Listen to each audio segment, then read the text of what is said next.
Daniel Cross was a salvage captain who worked alone in deep space, and he missed his daughter Katie every single day. But he needed money to bring her home from Earth, where she lived with her grandmother, and on this particular morning he landed his ship on an abandoned mining colony called Terravex 7, looking for scrap metal to sell, and the place had been empty for 3 years with nobody around, and just rusty equipment everywhere. But on the third day of searching through the ruins, he heard something strange that made him stop in his tracks because it sounded like a child crying somewhere in the darkness below him. And Daniel followed that sound through collapsed hallways and broken doors until he found a hidden room beneath.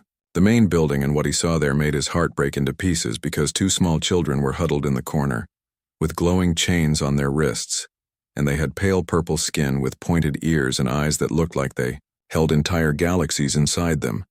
And these were not human children, but members of the Etherian species that humans barely knew anything about, except that their governments did not trust each other very much, and the children were covered in bruises, and their clothes were torn and dirty like they had been prisoners for a very long time. And the little girl looked up at Daniel with fear in her eyes and whispered in broken English, asking him please not to hurt them. And Daniel felt his chest tighten because he had a daughter, and he could never walk away from children who needed help no matter what species they belonged to. And he knelt down slowly, so he would not scare them more, and told them his name was Daniel, and that he would get them out of there safely. And the boy, who was smaller than his sister, clutched her arm tightly and said that bad people were coming back soon to hurt them again. And Daniel looked around the room and saw scorch marks on the walls and claw marks. On the floor and in the far corner was a huge metal cage that had been bent outward like something very powerful had broken free from inside it. And he asked the children what else had been kept prisoner with them, and the girl said their friend had been taken away yesterday and she had protected them. But the bad people hurt her badly. And when Daniel asked who their friend was, the boy answered that her name was Silvermoon, and she was their dragon. And Daniel had heard stories about Etherian dragons being companions bonded to their people with great intelligence and power. And if these children had a dragon guardian who had been captured, then things were even worse than he thought. And suddenly, an explosion shook the building above them and dust fell from the ceiling as alarms started blaring throughout the facility. And Daniel knew they had to leave immediately, so he scooped up both children without hesitation and told them to hold on tight as he ran through the corridors toward his ship and his crew. Chief Marcus called on the radio saying that 3 unmarked warships had arrived and were demanding they surrender any cargo they had found, and Daniel ordered Marcus to prepare the ship for immediate departure and charge up the weapons even though their salvage vessel was not built for fighting. And the girl asked Daniel why he was helping them when humans and Etherians were not friends, and Daniel told her that he was a father before anything else and no child deserved what they had been through. And they burst out onto the landing platform where his ship, called the Starlight Wanderer, waited with engines already warming up. But 5 armed figures in black combat armor stood between them and safety with weapons pointed right at them, and the leader stepped forward with a cold mechanical voice through his helmet speaker, telling Daniel to surrender the specimens, and he could leave with his life and his ship intact. But Daniel set the children down behind him and stood between them and the armed men with his hand moving toward the pistol at his hip, even though he knew he was badly outnumbered, and he said firmly that these were not specimens, but children, and the armed men would have to go through him to get them. And the leader laughed and raised his weapon to fire, but before he could pull the trigger, the sky above them split open with a sound like thunder mixed with fury, and a massive shape descended from the clouds, with scales that gleamed like molten silver, and wings that seemed to block out the sun itself and eyes that burned with ancient rage. And the dragon had returned, and she was definitely not pleased with what she saw below her. Silvermoon landed on the metal platform with such tremendous force that the reinforced surface buckled and bent beneath her weight, and she was both magnificent and terrifying, at the same time measuring easily 40 feet from her snout to the tip of her tail with silver scales that shimmered with an inner light that seemed almost magical. And her eyes held an intelligence far beyond any animal that Daniel had ever seen, and those eyes were now locked onto the armed figures who threatened. Her bonded children and the girl behind Daniel cried out with pure joy and relief, shouting Silvermoon's name. And the dragon's head swiveled toward them, and for just a moment her fierce expression softened into something gentle, and a low rumbling sound came from deep in her throat that vibrated through Daniel's entire body like a purr. But when she turned back to face the armed figures, that gentleness evaporated like water in a desert, and the leader of the black-armored group stumbled backward, clearly realizing his weapon was not adequate for fighting a dragon, and he shouted orders to his team telling them to use shock nets to subdue the creature. But Silvermoon was far beyond their ability to control, and with a casual flick of her massive tail, she sent 3 of the armed figures flying across the platform like toys, and her wings spread wide, creating a living barrier of scale and muscle between the children and anyone who wanted to hurt them. And when she opened her mouth, Daniel expected fire, but instead a pulse of pure silver light shot out and struck the remaining armed figures, making them convulse and collapse unconscious on the ground. And only the leader was left standing, and he raised a high-tech rifle with a cruel barbed projectile loaded in its chamber, and he snarled at the dragon, calling her just an animal and saying she was valuable, but still just a beast. But he never finished his sentence because Silvermoon's claw came down on the weapon and crushed it like paper, and then she lowered her massive head until her eye was level with the man's helmet, and Daniel could see the man's hands shaking and hear his ragged breathing even from several feet away. And the dragon did not attack him, but instead she spoke, and her voice was like wind chimes mixed with distant thunder, both melodic and powerful. And even though she spoke in the Etherian language, Daniel's translator implant picked up the words, telling the man that he hunted children and caged the innocent, and that he was the true monster in this universe. And then, with surprising gentleness, she used one claw to remove the helmet from the man's head, revealing a pale, terrified face beneath, and she told him to run and tell his masters that these children were under her protection, and that humanity had shown more honor in 1 hour than his entire organization had shown in years. And she warned him that if they pursued her group, she would find them and would not be merciful. And the man scrambled to his feet and ran toward the damaged ships at the edge of the platform without looking back. And Daniel stood frozen, trying to process what he had just witnessed, because this was a dragon that spoke with wisdom and showed mercy and understood the concept of honor. And Silvermoon turned to face him, and for a long moment they simply looked at each other, and Daniel expected to feel fear standing before this massive predator. But instead, he felt only a strange sense of calm and peace, and the dragon said softly that he had protected the children when he had no reason to, and when doing so put him in great danger, and Daniel replied simply that they were children, and he had a daughter, and he could not just leave them behind. And the boy and girl ran past Daniel with their small hands reaching up to touch Silvermoon's scaled legs, and she lowered her head to nuzzle them gently, and Daniel saw tears streaming down both children's faces, as they said they thought the bad people had killed her. And Silvermoon murmured softly, calling them little stars and promising she would always return to them no matter what. And Marcus called on the radio again, warning that sensors showed more ships incoming, and whatever they were going to do needed to happen immediately. And Daniel looked at the dragon and asked if she could fly and follow their ship, and Silvermoon's eyes flickered with what might have been amusement as she said she could fly faster than his ship, but admitted she was weakened because the bad people had poisoned her with their weapons, and she needed time to heal properly. And Daniel made a decision that would change his entire life forever, and told her that she would come with them and they would make room somehow. And Silvermoon pointed out that his ship was too small for a dragon, and Daniel grinned, saying they would open the cargo bay doors, and she could ride inside with her head sticking out, and it would look ridiculous, but he had done stupider things in his career. And the dragon actually laughed with a sound like crystal bells ringing, and said that Daniel was either very brave or very foolish, and Daniel admitted he was probably both. But right now they did not have time to debate the plan, because those enemy ships would arrive in just minutes.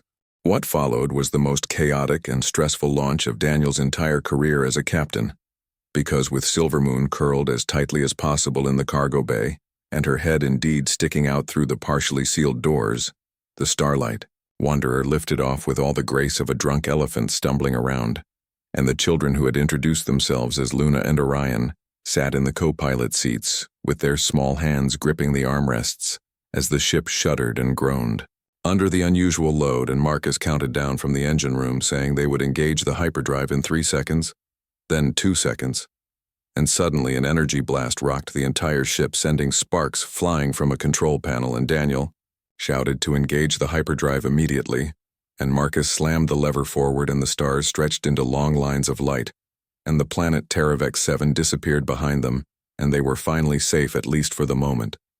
But as Daniel looked at the two children beside him and thought about the dragon in his cargo bay, he realized that safe was definitely a relative term because he had just made himself an enemy of whoever had been holding these kids captive, and he had just become a fugitive harboring aliens that most of humanity viewed with suspicion at best and open hostility at worst. And he thought about his daughter Katie waiting for him back on Earth, and he thought about the simple life he had been trying to rebuild after his wife died, and he thought about all the many reasons why this was a terrible idea. But then Luna reached over and placed her small hand on his arm and whispered, "Thank you for being kind." And Daniel knew beyond any doubt that he had made the right choice, and he told Marcus over the communication system to set course for neutral space and then come up to the bridge because they needed to have a serious crew meeting about their new passengers. And in the cargo bay, Silvermoon's voice echoed through the ship's internal speakers with a tone that was both grateful and ominous, as she said that this act of compassion would not be forgotten by either her people or his people, and she warned that he had started something that could not be stopped now. And Daniel leaned back in his chair as exhaustion finally caught up with him, and he muttered that this was the story of his life.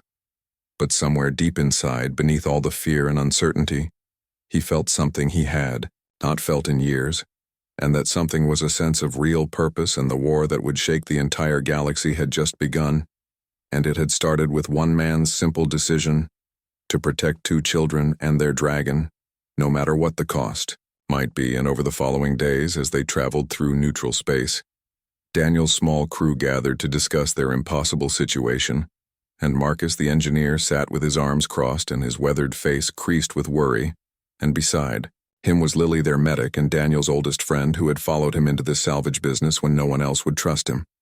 And the last crew member was young Alex, who was barely 20 years old and served as their navigator and communications specialist. And now added to this small family were two alien children and a dragon, who was currently trying to make herself comfortable in their cargo bay.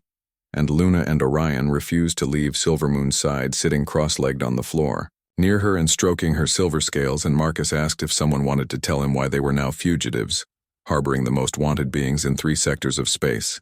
And Daniel explained everything that had happened, and Lily said firmly that the children needed help, and what else were they supposed to do? And Marcus agreed quickly, saying he was not suggesting they should have left the kids behind, but pointing out they needed a real plan, because those were not random slavers back at the colony, and that equipment and those ships were corporate or military grade, and maybe both.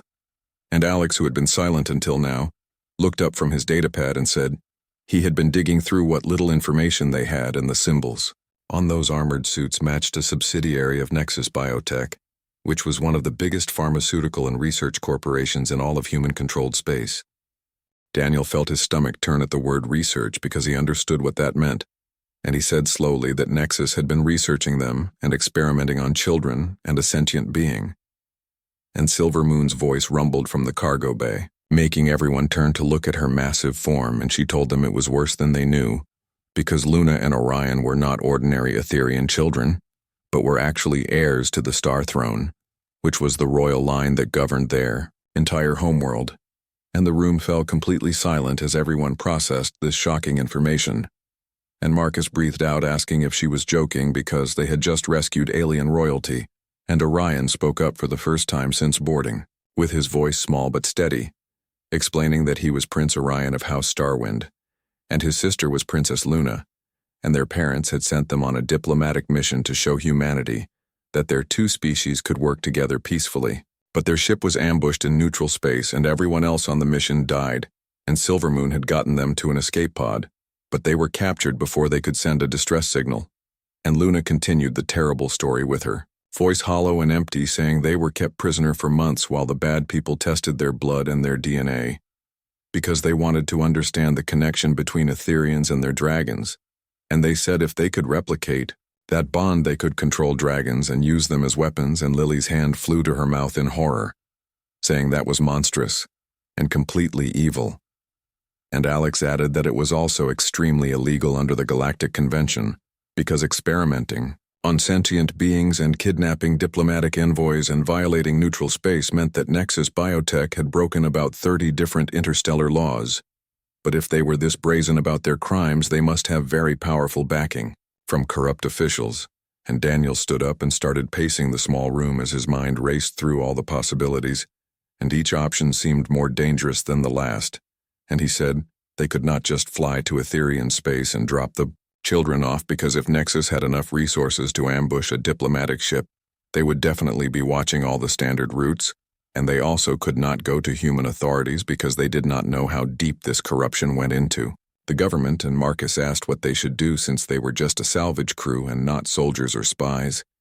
And Silvermoon said they needed to find allies because there were people among both their species who would stand against such evil, and they must reach those allies somehow. And Daniel sat quietly in the cockpit later that night, staring out at the stars and thinking about everything that had happened. And his communicator buzzed with a recorded message from Katie that had been sent weeks ago and was just now reaching him through the relay network. And his daughter's voice filled the small space saying, "Hey, Dad," and that her grandmother said he was doing well out there in space, and that she missed him and knew he was working hard to save up money so she could come visit, and she asked him to please be safe, and ended by saying she loved him. And the message ended, leaving Daniel sitting in silence because he had been one step away from having enough credits to bring Katie to visit him and one step away from not being so desperately alone anymore. But now he had thrown all of that away to rescue 2 alien children. And yet, as he thought about Luna and Orion, huddled in those chains covered in bruises, he knew he would make the exact same choice again without hesitation. And Silvermoon's voice came from behind him as she had managed to maneuver her long neck through the ship's corridors to poke her head into the cockpit. And she said that Katie sounded lovely. And Daniel agreed softly, saying his daughter was everything good in this universe. And Silvermoon told him that Katie was fortunate to have a father who understood that compassion was not weakness and that protecting the innocent was worth any sacrifice. And she said Daniel reminded her why she had always believed humans and Etherians could be allies, if only they could overcome their mutual suspicions and fears. Daniel made a difficult decision and contacted his brother Christopher, who worked for the Sol Intelligence Agency, even though the 2 brothers had not spoken in 5 years after arguing at their mother's funeral. And Christopher had called Daniel a coward for leaving Earth and Katie behind to work in deep space, while Daniel had called Christopher a self-righteous bureaucrat who never understood what it meant to struggle. And neither brother had reached out since that terrible day. But now, everything depended on whether Christopher would listen and help them, and they agreed to meet at the Centauri relay station, which was neutral ground protected by treaty. And when Christopher arrived with 2 agents, Daniel saw that his brother looked exactly as he remembered, with the same gray eyes they inherited from their father. And for a long moment the brothers just stared at each other across the docking bay. And then Christopher dismissed his agents and walked forward alone, saying that Daniel looked like hell. And Daniel replied that Christopher looked like he was still living on government coffee and righteous indignation. And Christopher said someone had to do the righteous part, since Daniel gave it up. But there was no real anger in his words, and he looked past Daniel at the children and the dragon, and said quietly that the reports Nexus filed claimed they were dangerous specimens, but he could see they were just children. And Daniel gave Christopher a data chip containing all the evidence they had gathered, including medical scans showing torture and experimentation, and recordings from the facility and communications intercepts that Alex had managed to hack. And Christopher reviewed the files, and his face grew darker with anger. And he said this was not just illegal but a direct violation of about 40 different treaties. And if the evidence was verified, then Nexus Biotech was finished. And Orion stepped forward and introduced himself formally as Prince Orion of House Starwind, and explained that he and his sister Princess Luna had been sent on a diplomatic mission to open peaceful relations with humanity. But they were betrayed and captured, and would have died if not for Captain Cross. And the formal way the child spoke with the weight of responsibility on such young shoulders seemed to affect Christopher deeply. And he knelt down and told them he was sorry on behalf of decent humans everywhere. And Luna asked with tears in her eyes if he would help them go home because they just wanted to see their parents again. And Christopher looked up at Daniel, and something passed between the brothers, and he said he would help. But this was bigger than he could handle alone because Nexus had powerful friends in high places, and if he started investigating officially, they would know immediately and use their influence to shut it down. But if he had proof so strong that even their political allies could not ignore it, then maybe they could win. And over the next several hours, a plan took shape, and Christopher would return to Earth and quietly build a legal case against Nexus, while Daniel and his crew would take Luna and Orion and Silvermoon to a hidden location that Christopher knew about. And Alex would send an encrypted message to the Etherian government informing them their children were alive and providing coordinates for a secure meeting. And it could work, but they were putting a lot of faith in systems that had already failed these children once, and Christopher said they were putting faith in people who, when presented with the truth, would do the right thing, and he had to believe that, or nothing he did mattered. And Luna walked up to Christopher and took his hand and said simply that he was like his brother, because they both had good hearts, and Christopher looked down at the child, and then over at Daniel, and said their mother always told them the Cross brothers were too stubborn to let bad things stand, and she was right. And before Daniel could respond, alarms began blaring throughout the entire station, and Christopher's communicator erupted with urgent messages, and his face went pale as he read them. And he said it was Nexus, and they had tracked them here with 3 corvettes and a destroyer, demanding the station turn over Luna.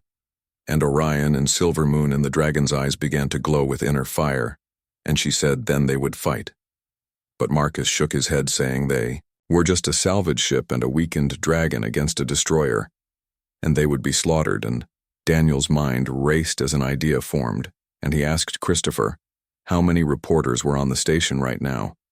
And understanding dawned in Christopher's eyes, because if Nexus attacked a neutral station full of civilians with witnesses broadcasting to the entire galaxy, they would become villains in front of everyone, and no political connections could save them from that. And Alex was already on his datapad, sending emergency broadcasts to every news outlet, telling them about the Etherian royals and the torture and everything, and if they were going to expose the truth, they needed to do it fast. But Silvermoon shook her head and said, if Nexus came for them and the station resisted, then innocent people would die, and she looked at Daniel with terrible resolve in her ancient eyes and said, there was another way. And Luna cried out understanding immediately and saying no. But Silvermoon said she must surrender to Nexus and let them take her, and while their attention was on recapturing their valuable specimen, the children could escape with Daniel and his brother. And Orion said fiercely, with tears streaming down his face, that he would not leave her. But Silvermoon said gently but firmly that he must, because he and Luna were heirs to the Star Throne, and their lives mattered more than hers. And besides, she was not as weak as Nexus believed, and she would survive their captivity long enough for rescue. And when the Etherian fleet arrived, justice would come, and she would be the witness to everything they had done, and her testimony would destroy them all. And Daniel wanted to argue, but he could see the logic even, though he hated it. And he promised Silvermoon they would come back for her no matter what it took. And the dragon said she knew he was a man who kept his promises, and she told them to tell her story, and show the galaxy what humans and Etherians could accomplish together. And then she walked toward the main hangar with her head held high, and Daniel and his crew rushed to their ship with Luna and Orion, while Christopher stayed behind to make Nexus believe the children escaped on a different vessel. And as reporters broadcast live feeds of a massive silver dragon surrendering to armed corporate ships, the galaxy watched and began asking questions, and the story spread like wildfire, and the truth was out, and Nexus Biotech had just made their first and ultimately fatal mistake, because they underestimated what happens when humanity shows its true heart.